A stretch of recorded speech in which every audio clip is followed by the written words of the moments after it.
Hello, everyone. Welcome to another episode of the Security Champions podcast. I am your host, Dustin Lair, and I'm here with Eva Benn today. Eva, how you doing? I'm great. How's it going, Dustin? Great. I'm super excited. I've been excited to talk to you for weeks, honestly. So let's dive in. I really want to hear about you. You know, this episode's all about you, and I want to maybe start with where you came from. Like, how did you get into cybersecurity? What was your career journey up to this point so far? Sure. Before I begin, I really don't want this episode to be about me. I want it to be about whoever is listening and how it can help them. If my journey and what I've learned along the years can be valuable to others, great.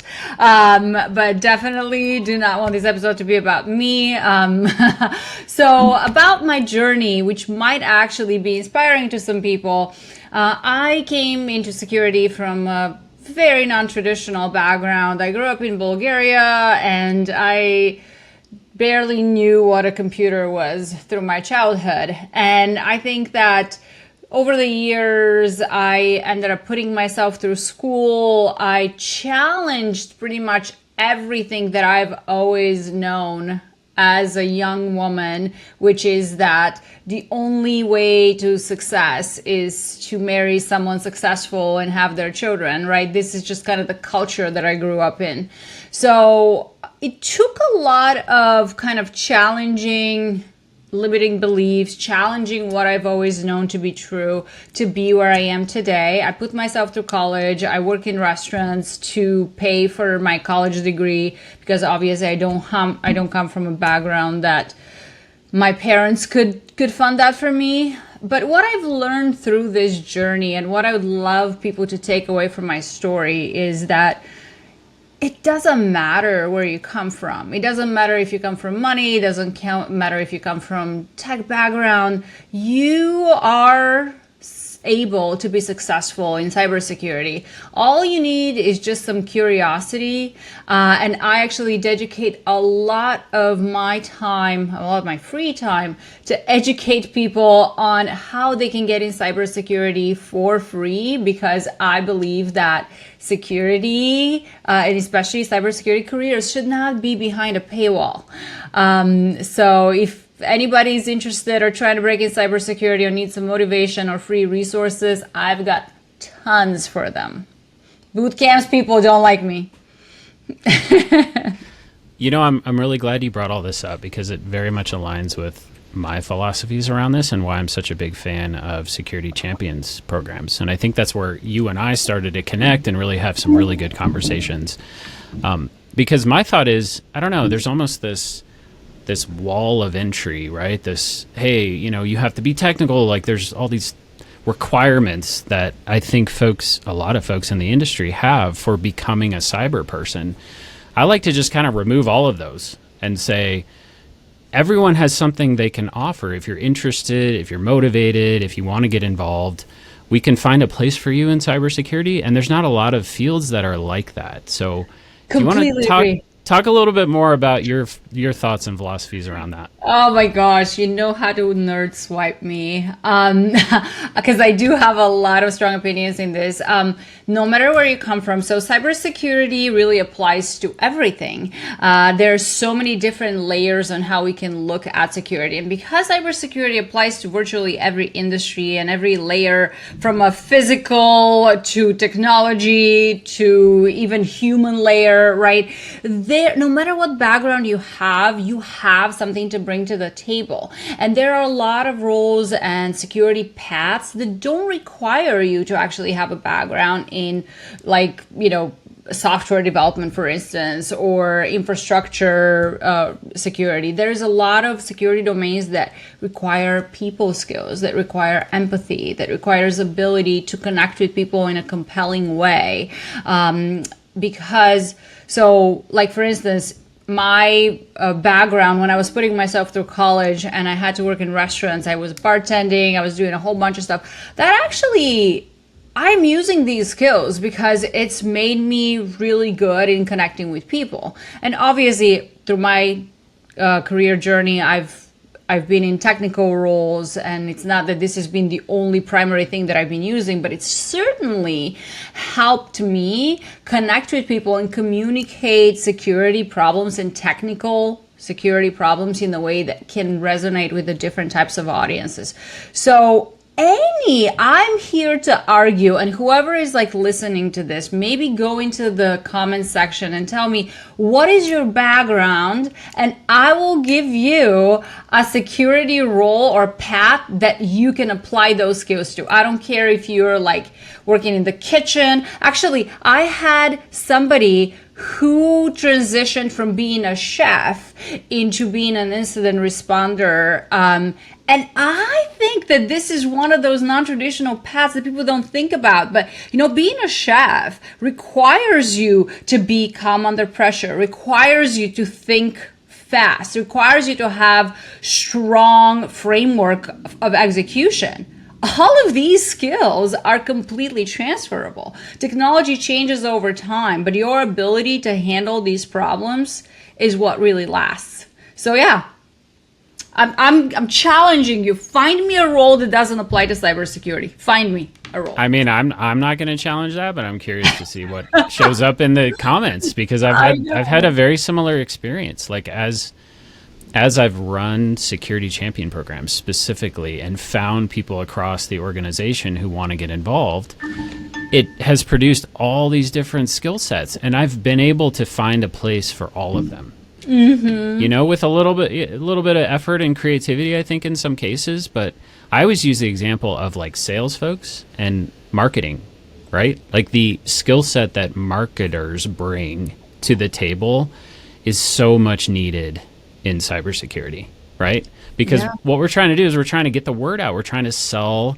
security more or less and get people's attention and get more eyes on it and get people to get involved. So I am curious if you could expand a little bit more, just to kind of shift the conversation a little bit back to some of the challenges that you faced when you got involved, because you started with this, and I think it would be really inspiring for people to really hear about some of those trials and tribulations that you've been through. There's certainly no shortage of these. I'd have to say, I'm going to try to kind of think of challenges that are broadly applicable. I'm going to try to stay away from just like challenges as a woman in security, because I think we've heard a lot of those, and I want to be inclusive of the audience.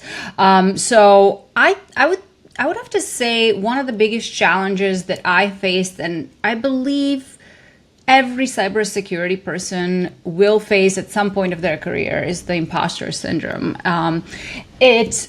Especially earlier in my career, when I wasn't as emotionally mature, I was always finding myself competing to others, and kind of, in my head, and just always feeling like I'm falling short. There is always going to be somebody smarter than you. This industry is full of very, very smart people. And I think that this is a challenge that is not unique to me, and it's not unique to really anyone. It's a human nature for us to compare. And it can really put you in a zone where you can start burning out, where you can start feeling demotivated, and you might start wondering, am I on the right path? Should I be doing lashes instead? I mean, I have been thinking about this. I've caught myself, right? And I think it's important for us I want to talk about this because it's a topic that is not very talked about, but it's a very real thing, especially like now I work with students. Honestly, I have a couple of students just recently came to me. They're like depressed. Oh my gosh, like I feel like I'm not learning enough. And I'm like, okay. It's not a sprint, it's a marathon. You're learning more than you think just by being engaged in this field every day. So I think it's important for us to think about that as not a comparison, but are you better than yesterday? Are you doing your best? This is very important. You will never learn it all, okay? Like you can do your best, but this is where teamwork comes in. And once you start looking at yourself as, I am not the only person that has to have all the skills. I am one of a group of people that brings diverse set of skills that can collectively make us better. I think that this is the mindset that I want people to think about. It really helps if you can embrace that mindset early in your career. It can actually help you become much better than trying to learn it all and trying to be the one person who's the single point of failure. That never works for you. At least not in the long run. So along those lines, how can folks maybe celebrate some of those small incremental wins along the way? Like, how do we keep folks motivated? You know, you say, hey, you know, it's not a sprint, it's a marathon. Take, you know, pace yourself, right? Learn at your pace, be a little bit better than you were yesterday. Yeah. But how can we kind of encourage people to sort of set up that feeling of, I am accomplishing something? That is a really good question. Over the years, I have been pretty terrible at this. I actually made a LinkedIn post about this, I don't know, like sometime last year or something. But I was doing this through my entire career. I would just like go hard, do some certification, literally kill myself from work and just studying and like completely abandoning social life. And then as soon as I'm done, I'm like, okay, what's next? What's next? What's next? And like not even like setting the time to acknowledge. And I think I had this realization because I've been doing a lot of work on kind of myself and maturing. You know, when you get into your 40s, you kind of think about those things. And I just realized, oh my gosh, like I literally never even stop and give myself a break to acknowledge how far I've come because I have this internal drive for whatever freaking reason, right? To just constantly chase the next thing. So I think that one thing that I've been forced to do just because my body has forced me to do is when I accomplish something, I try to like give myself a break in a way that, you know, this can mean something different for different people, but I try to like go out, get in nature, or like just try to disconnect from the topic, just to let my brain process everything. You know, this is specifically for education milestones. These are kind of the major ones for me. I went through a lot of years of just constantly chasing the next certification for literally no reason at all. Like nobody is asking me at work. There was just no other thing but just my own nonsense goals. And so now I realize, okay, I don't think that there is additional ROI for this. So now I'm just giving back. Now I'm spending my time giving back. And to me, that feels a lot more rewarding than giving myself. Got it. That makes a lot of sense. I think in order to help frame the rest of the conversation, especially around education and taking the time to reward yourself and everything that you're saying, can you share a little bit more about what you do now? You mentioned that you help folks learn cybersecurity, you educate people. Does that also translate to the position that you have at Microsoft? Share what you're doing now. Absolutely. So yes, I think that security education kind of naturally led into my day-to-day job.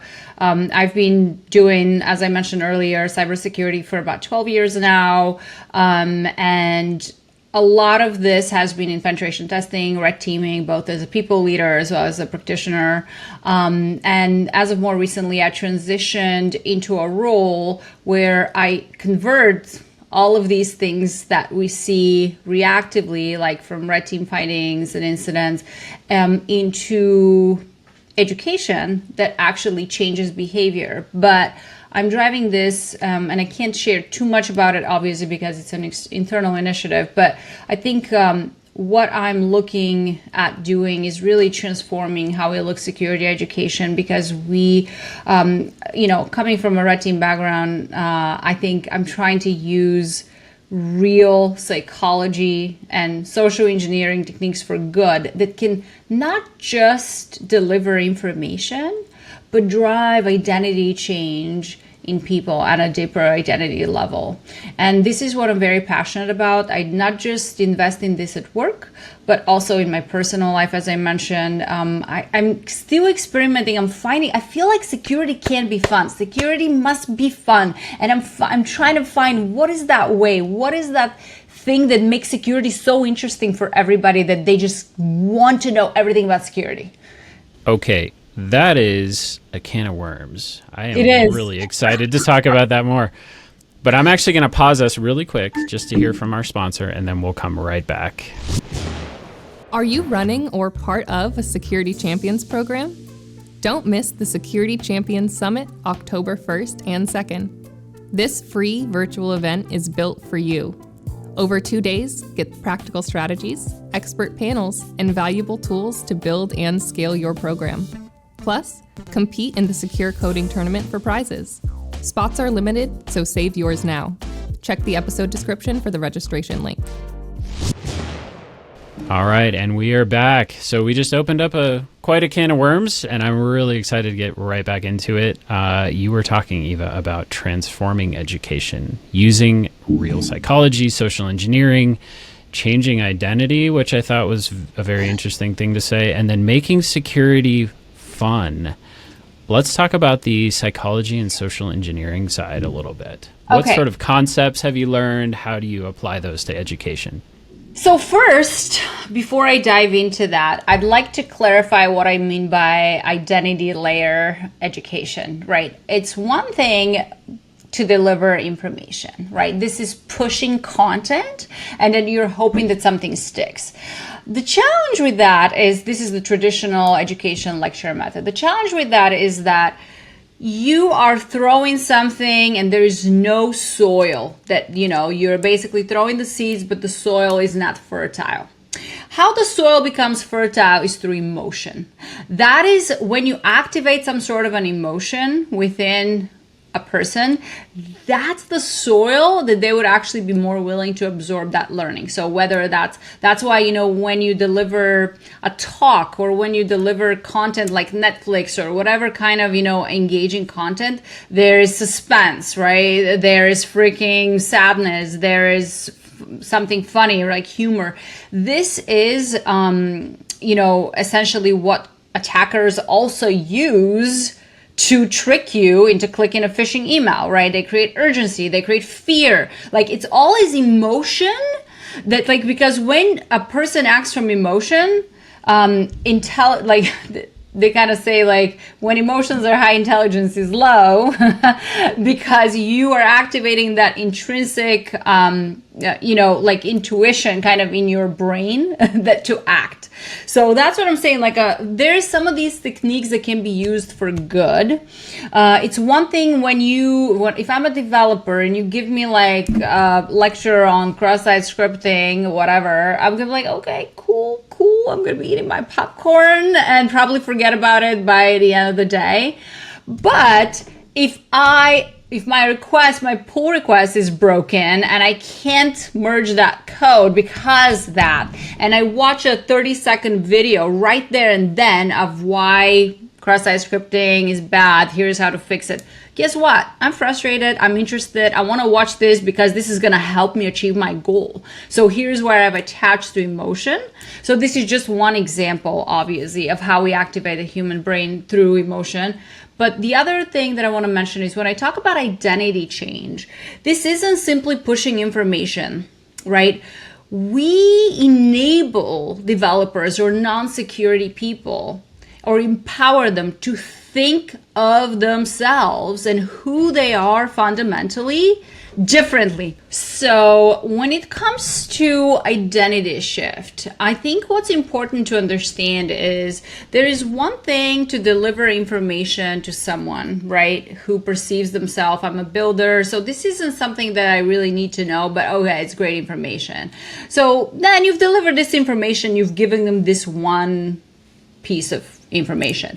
But when you actually empower them to view themselves differently, and we're talking about people that are not security people, that are builders, developers, that are, just regular everyday business users, when you empower them to think of themselves as defenders, as my actions, my everyday little actions can have a massive impact, not just on my organizations, but on the humanity. Then you're not just delivering information, you're giving them the very fabric that they need to operate from. So then they pursue and they seek out the right information and do the right thing from operating from a different identity, because now they're viewing themselves as, oh my gosh, you're not just telling me I need to do this, right? I need to do it because my actions matter. I am a defender. It doesn't matter what my title says in my company. I am a frontline defender.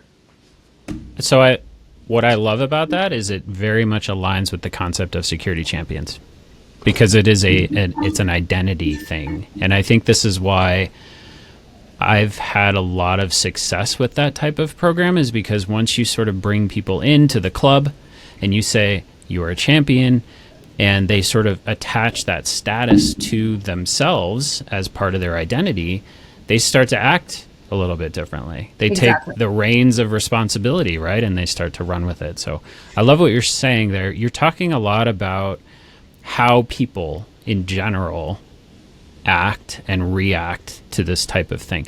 Can you speak a little bit to your thoughts and experience around the people, what people label as the people problem, and how difficult I think leaders have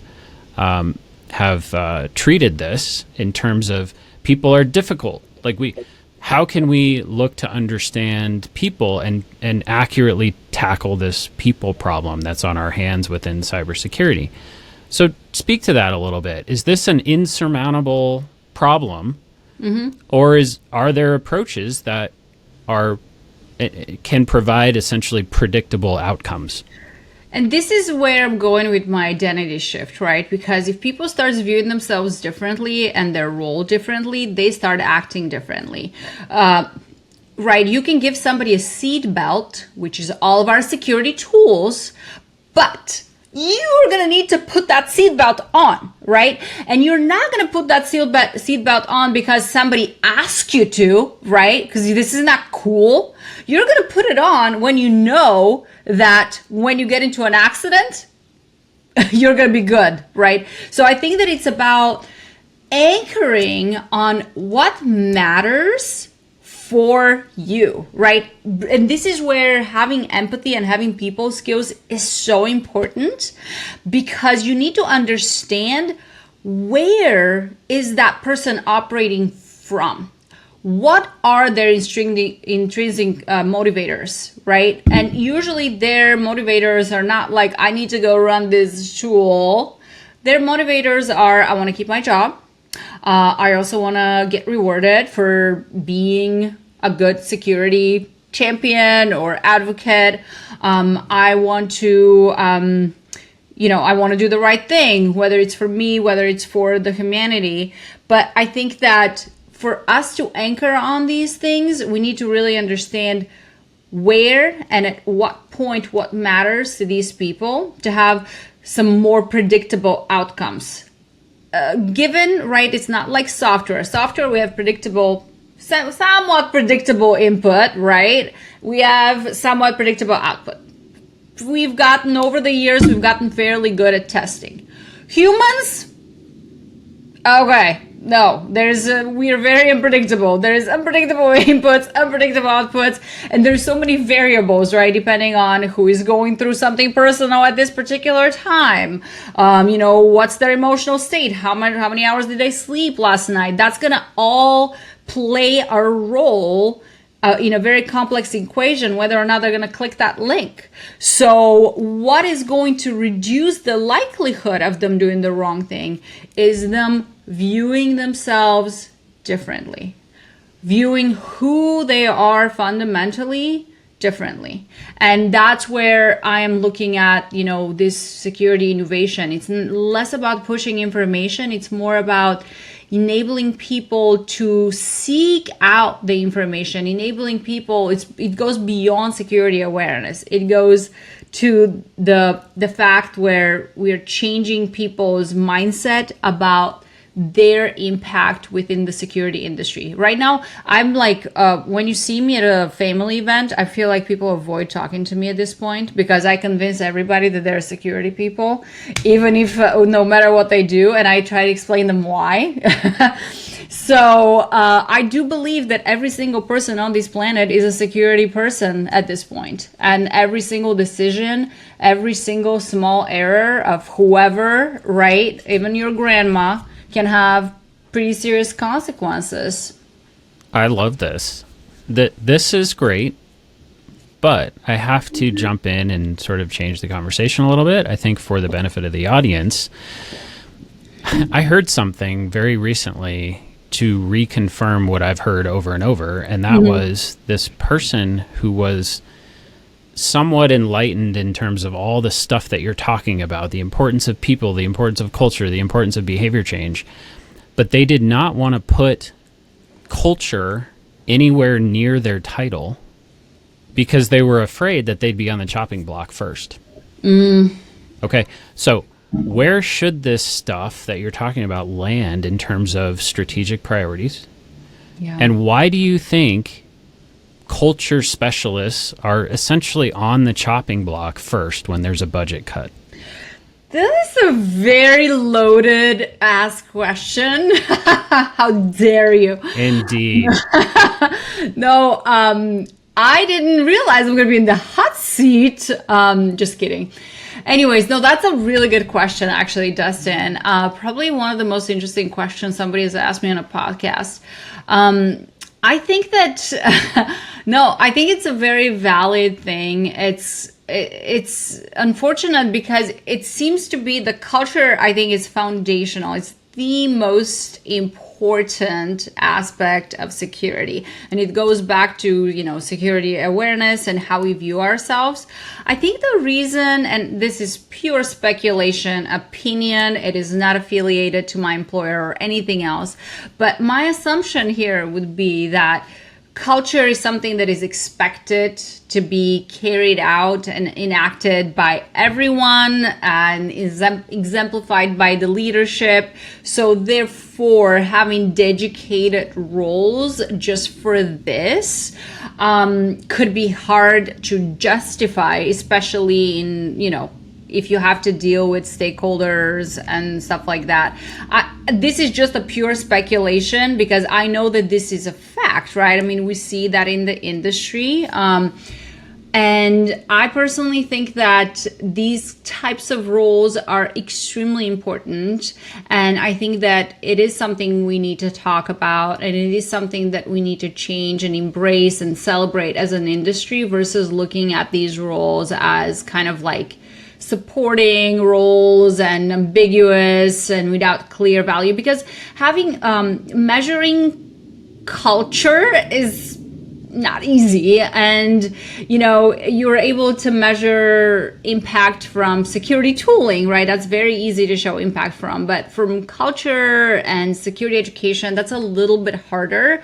And I think that's probably one of the reasons we are struggling to create compelling business cases to show the value of these roles. So I love that. I would love to dive into a little more detail there and try to figure out how do we maybe change some of the mindset here. Because what I have found is there are people who get this, and we're out there.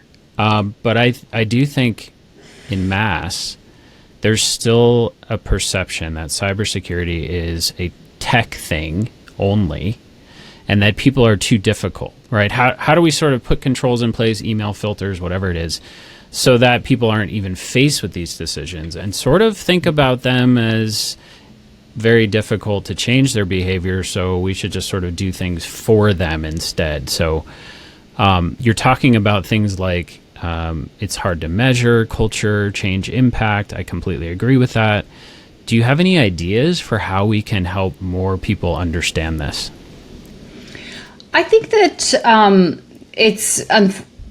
we need to have security champions for us to be able to show that value. And this is something that I am actually working on. And this is why I'm so passionate about security education, because I am really trying to find a way that innovates how we think about security culture and security education. It's like, I hate to call it social engineering, but it is, right? I think that bad guys use social engineering by exploiting the human nature, like our brain, the vulnerability in how we're built, which is always associated to emotion, to some sort of, egocentric need to be seen, need to be validated, need to be, I don't know, whatever it is, right? Everything comes from the ego. And when you kind of play with that ego a little bit, you can get the right outcomes. Now, if bad guys can do that,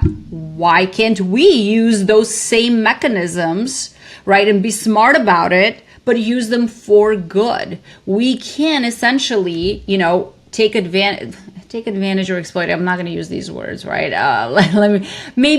Perhaps capitalize on some of these human psychology opportunities for us to help empower people to make the right choices.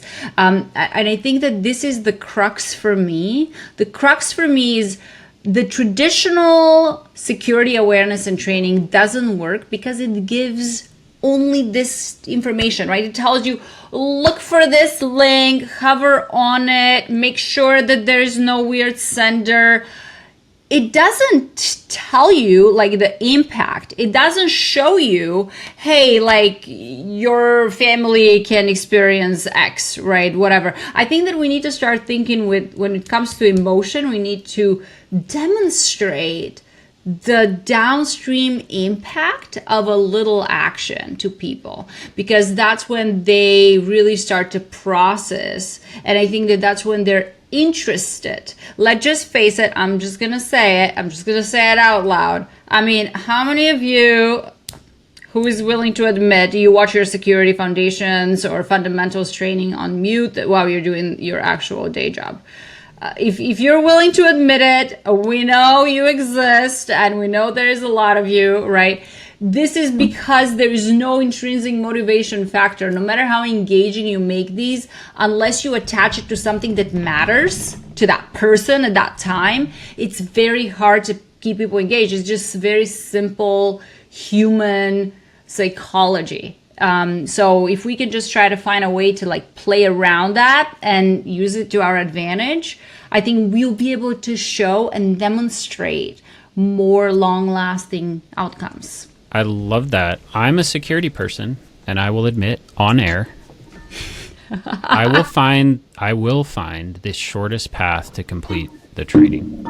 Yeah. Still, to this day. Not only as a developer, but as a security person, when I get the same, generic training that everyone else gets that I've gotten at many employers, at this point, I'm like, all right, how do I finish this as quickly as possible? And there's another thing that I want to say here. This is the majority, by the way. Like, let's just freaking not sugarcoat this. One of the other things is there's the bias that we know more than we do. And this is obviously for security people watching security training. We're like, whatever. But, there may be things that we don't know. One. Two, I think that this happens a lot also with people that are not security people, right? They're like, phishing, of course, I know everything about this. I don't need to be watching this 30-minute training. And I think that we all kind of have a little bit of that bias that we know more than we do. So it's about like, how do we get the information out, but in a way that really doesn't engage just the mind, but also the heart. As cliche as that sounds. And I know that there are ways, because I have been exploring a lot of these ways, and I do think that they work. Yeah, I think so too. And I think part of it is it doesn't necessarily feel relevant. Like, I think smart professionals can see right through a generic video that is used across companies all over the world.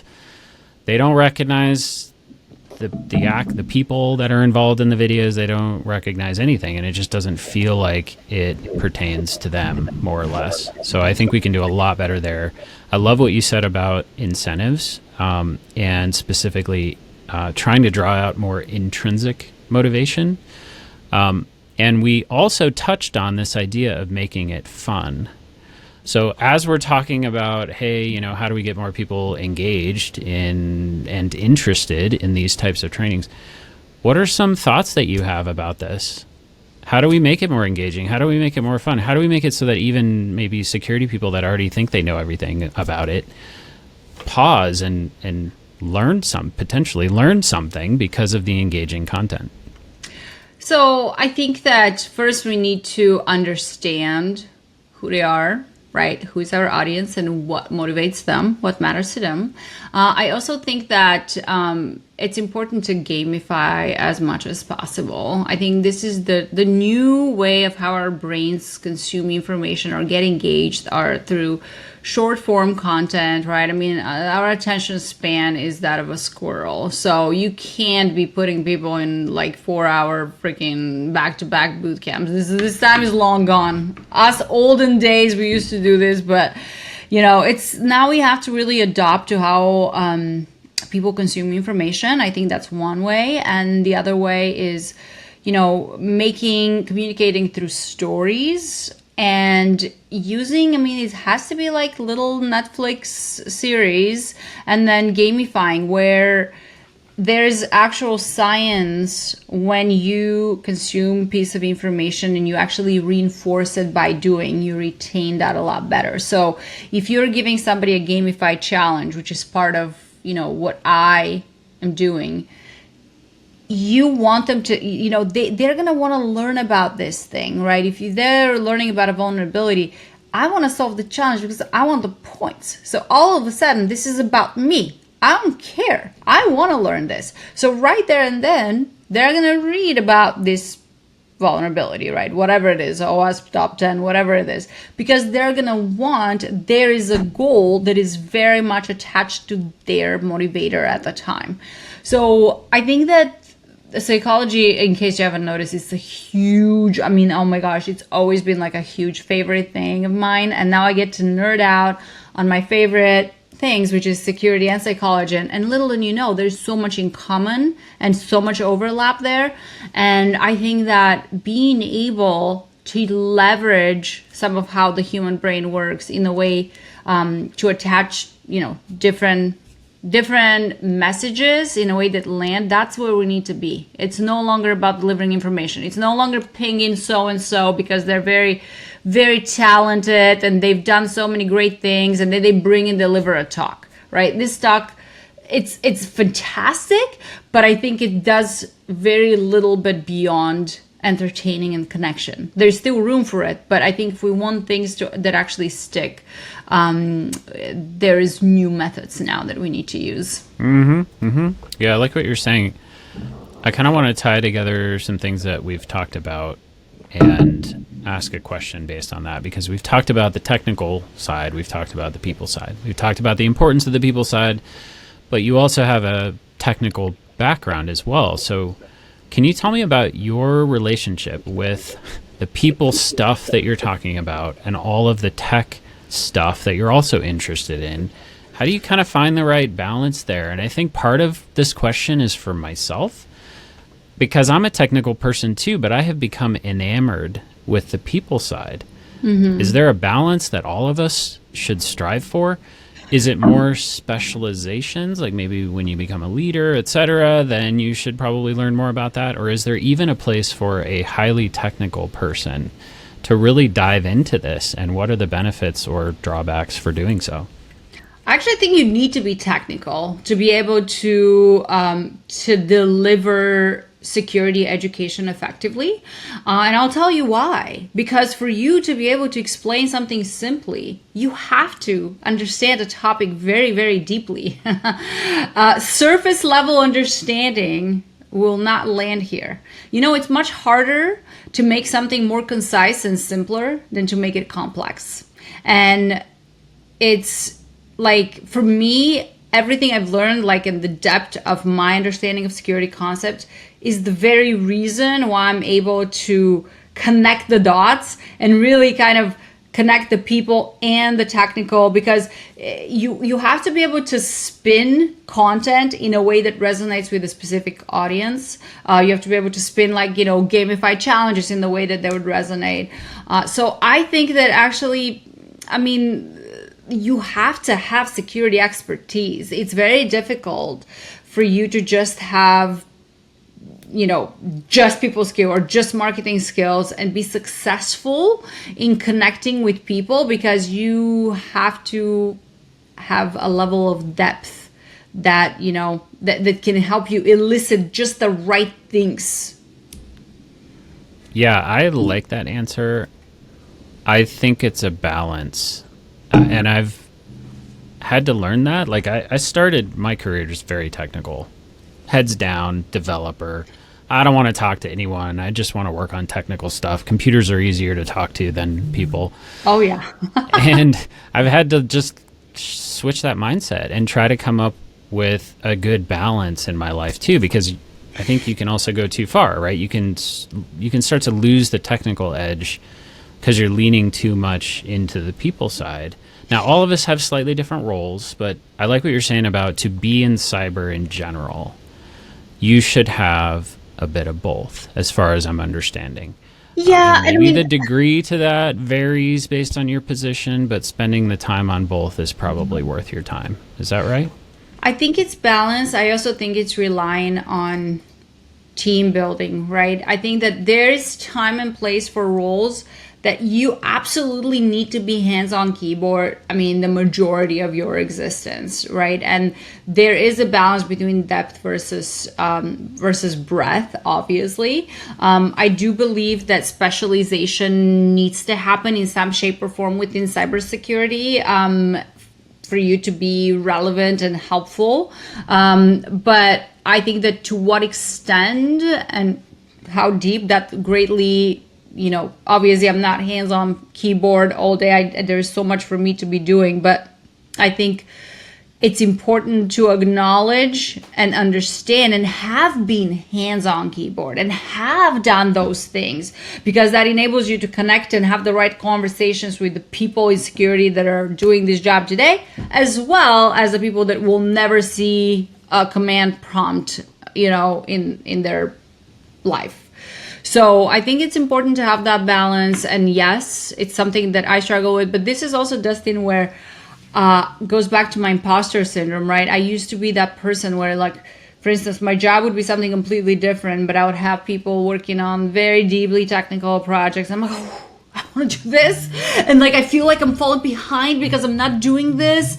So I think that it's important for you to acknowledge you cannot do it all. But to be able to connect with people, you need to have some depth. I love that. I keep saying I love the things you're saying, and I'll probably continue to say that. I personally like the order that I did things, because I did deep dive into the technical side, and I can still draw from all of that experience today, even though I do a lot more with people and talking and influencing and so forth. So I like what you're saying, to kind of dive into the technical side so that you actually have something to talk about. And that's, I think, a really good sticking point is, if you're looking to get into cyber, you should probably start with the technical side, or at least try to understand more of that. We sort of talked about how marketing people and stuff can get involved. There might be a little bit of a different balance there for them, but I think if you're going to say, I want a cyber career, I want to get up to a CISO level, whatever that is, start with the technical side. Otherwise, people are just going to see right through it. You know what I mean? Yeah. They're like, really? Yeah. So I think that's a really very clear piece of advice to give to people. Well, Justin, one thing to add here. I think that this is why you are such a good developer advocate. And that's why I think you're championing so many of the security initiatives and, being able to really connect to developers, because you come from that background. And I think that this experience is helping you being successful in connecting with these audiences today. So without that, you would not have been able to jump straight into what you're doing now. I think so. I appreciate you saying that. Thank you.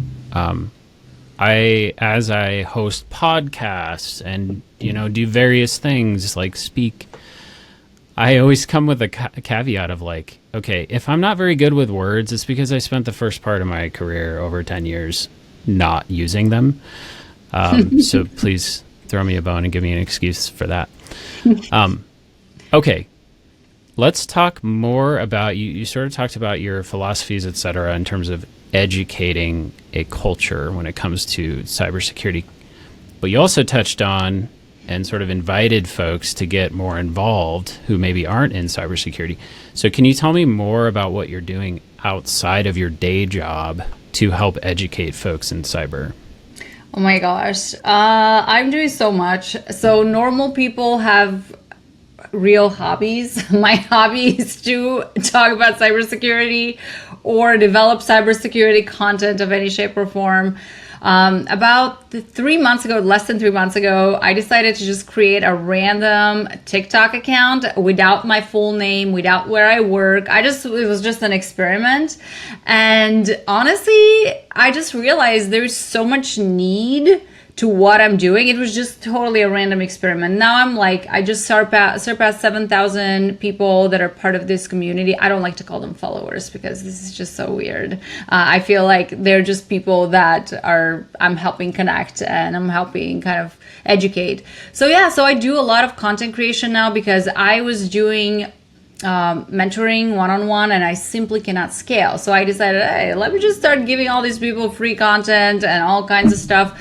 And then I've been experimenting also with finding ways to really educate the regular, everyday non-security people and get them excited about security, because this is what I do really in my real life in IRL. So yeah, that's a big part of really who I am. I've dedicated and devoted my life to security and really making security simple. So my little thing is called Cybersecurity Made Simple. And that was what I wanted to anchor on. Like, how do I simplify things? Because it's so hard to actually make something complex simple. It is extremely difficult. So I'm still working on it. I'm still evolving it. It's not perfect, but yeah, that's my hobby. And you mentioned that before, and I completely agree. You have to command so much understanding of the topic in order to make it simple. So that, and frankly, it's like charity work that you're doing, because you are applying all of your knowledge in a way to change the conversation to be more simple so that folks can learn, which I think is fantastic. And it's also no BS. Like, I feel like a lot of people BS. I almost gave up because I'm like, why am I doing this? It's like, and then I had actually tons of people who just pinged me and said like, oh my gosh, like you really have changed my life. You really have changed how I view security. Please don't stop doing it. So I'm like, you know what? I'm helping some people. It's very rewarding. And it really helps me reach more people than just like meeting people one-on-one, which is not very scalable. So I feel like we're on a very similar mission, because I would say the same. How do we bring more people in through education and help folks learn more about cyber? How do we simplify this? How do we get the word out? So I really appreciate what you're saying. How do you go about this? So you mentioned you created a TikTok account. Maybe for us who are less skilled in the ways of social media and stuff, can you give some tips there? Some tips in terms of how do you connect? And it really ties into the engagement and content stuff that we were talking about earlier, right? So how do you create engaging content? How do you sort of go about creating that for social media platforms or any other medium in order to reach your audience? So first of all, Justin, I'm going to have to track you down in Black Hat next week, and we're going to have to create something together, and I'll show you, and maybe we can share this with this audience as well. I'm going to give you the one kind of advice, honestly. I'm figuring this out. I have no idea what I'm doing, but I'm doing it anyways. I'm basically just grab my phone, think about something, and just record it. Now, I think that one of the key things that's stopping people is that you have so many good ideas, but you feel like people are going to think you're cringe. And it's freaking scary putting yourself out there, especially for someone like me who's kind of built a very serious professional career. And I feel like this type of engagement can be kind of looked down on because it's not like the super big dissertation every time, right? But I think that what I've learned is that you can't let this stop you. I had to put myself, I had a bunch of, people that I know and follow me. And, I had a couple of hateful comments as well. Not a couple, more than a couple. But I think that knowing that your impact and your voice and what you have to share actually reaches people and literally changes lives. I mean, freaking changes lives.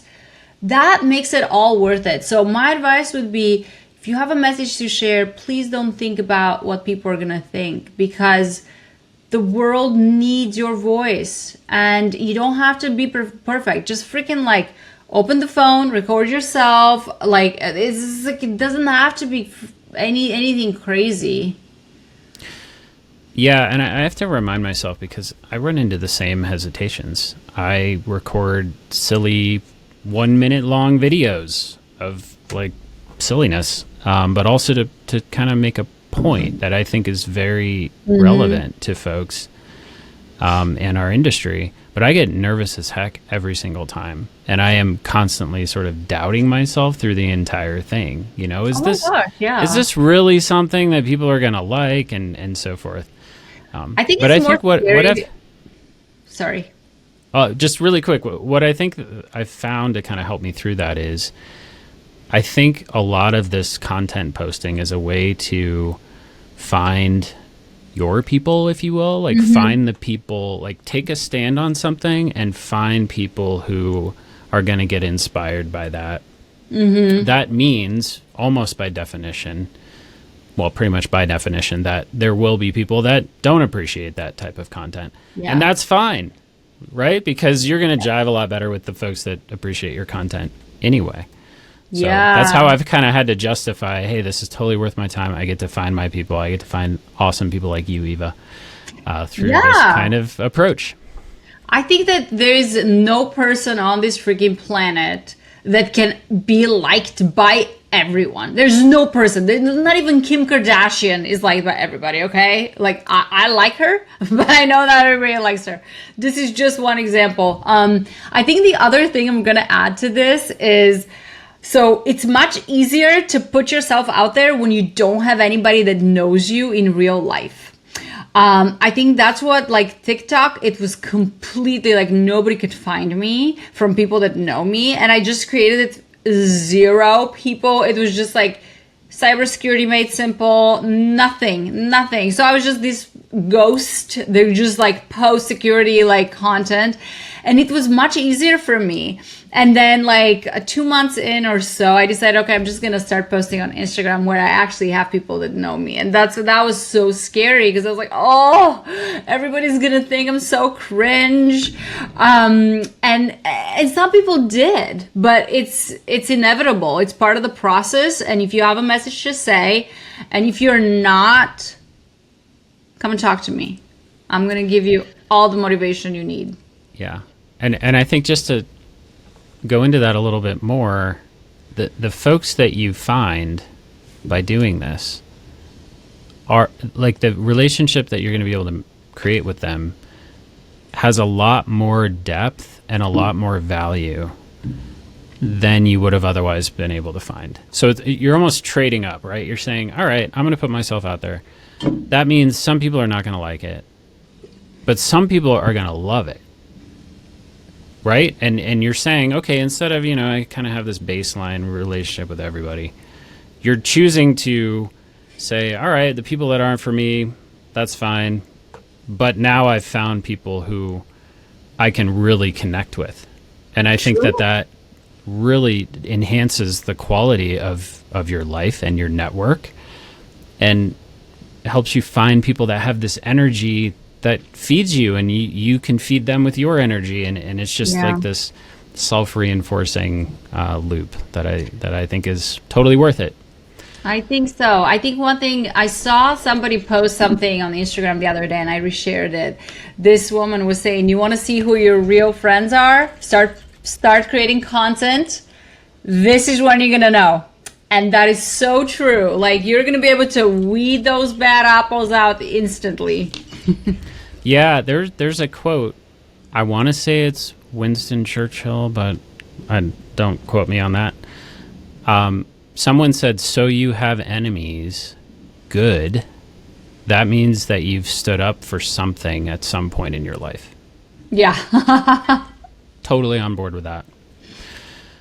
So we kind of have this thread of messaging throughout this entire episode, and that's really lean into yourself, right? If I were to kind of capture this theme that I'm hearing is, kind of be yourself, put yourself out there, etc. How does that line up with this identity stuff that you were talking about earlier? Like, how do you balance, be yourself with, I would like you to see yourself as a security person. Yeah. Right? How do you kind of reconcile those? Mm-hmm. I mean, look, I think part of it is when it comes to like being your own advocate and standing up and kind of doing what gives you energy. I think that there is a lot of inner work that has to happen. Like, for instance, if you're just someone who wants to start creating content, right, because we were just on this topic, you're going to create that content once, you're going to push that video once, but if you don't see yourself as a content creator, if you don't start changing your identity to somebody who creates content, somebody who, is okay with being seen, it's not going to happen because you're intrinsically not going to have that motivation. So I'm still working on this because I've always viewed myself, you have to kind of break that wall. You're like, oh, I'm a security person. I don't want to be cringy. Like, I want to be viewed like as a serious security professional, right? So all of a sudden you realize how you're breaking these barriers.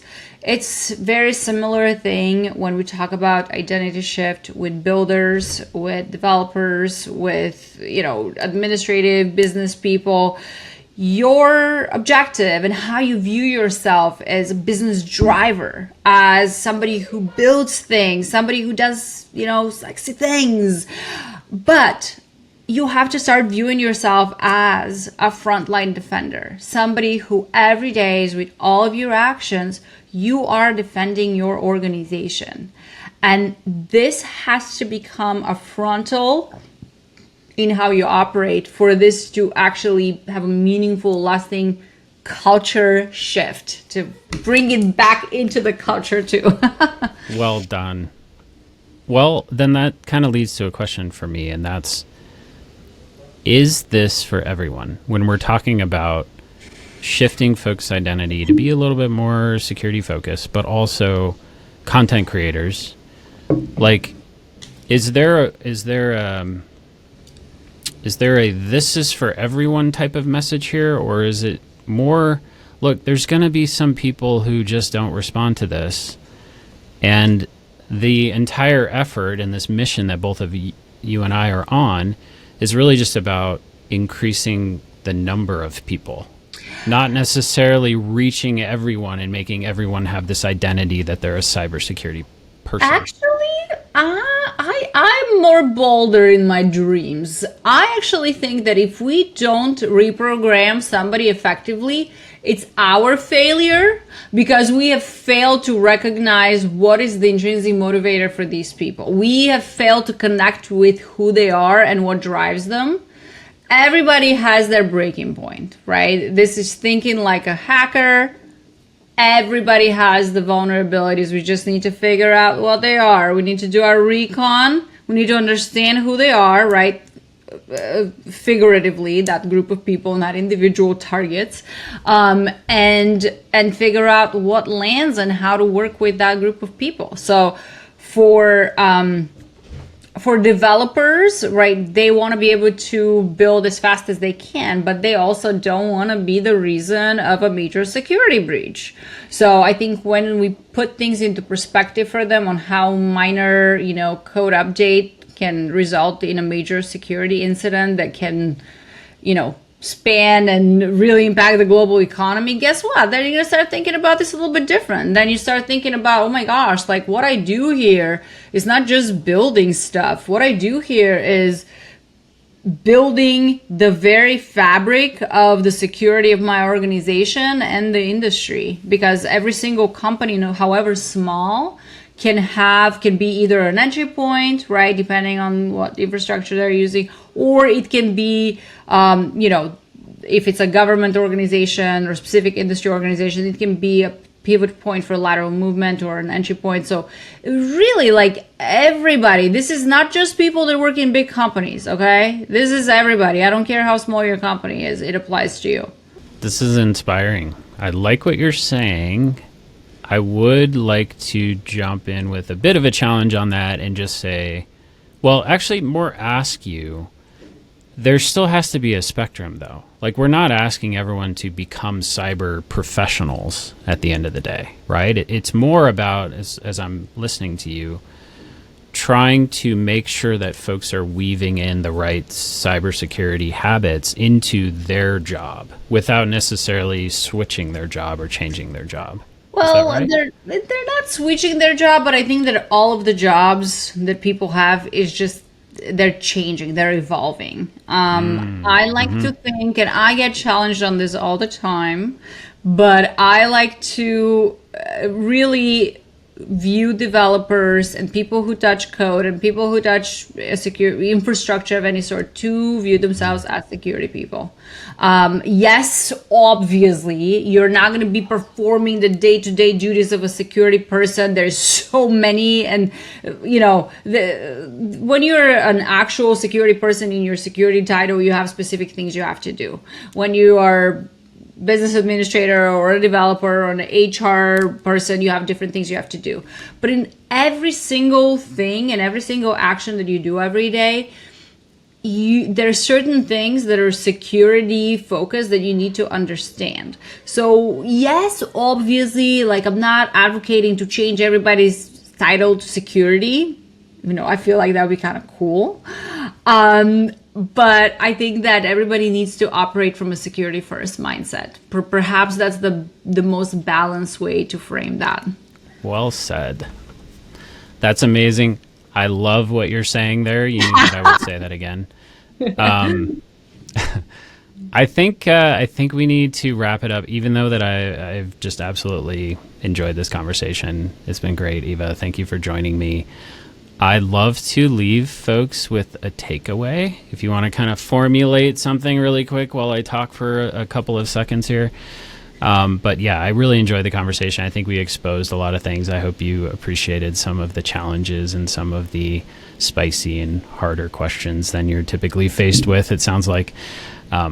So yeah, I think with that, I'd love to leave the audience with a takeaway, and then we'll call it. Absolutely. First of all, Dustin, thank you again. I feel like we can never stop talking because we have so many ideas that we love exploring together. Thanks for your flexibility. I know we've had to reschedule this so many times. I think if I have to leave the audience with a takeaway is that twofold, right? One is no matter what your background is, I want you to really understand that there's no role or walk of life that does not have something to bring into the cybersecurity industry. So again, re-inviting you, if there's something that there's a background you're coming from and you're not sure where that lands within the cybersecurity industry, feel free to comment below. Happy to provide some responses. And the other thing is that every single one of us, no matter what we do, are security people. I mentioned that earlier, and I know that this is bold, and I know some people are not going to like this, but even, my grandma, even my kid is, these are people that are not necessarily security professionals, but their small actions can have a very big impact. So therefore, they're also in a way defenders. So it's important for us to, to have that as a core part of our mindset. That is awesome. So thank you again, Eva, for being here. Thanks everyone for listening to another episode here of Security Champions Podcast. I'm your host, Dustin Lair, and that's a wrap. We are signing off. See you next time. Thank you.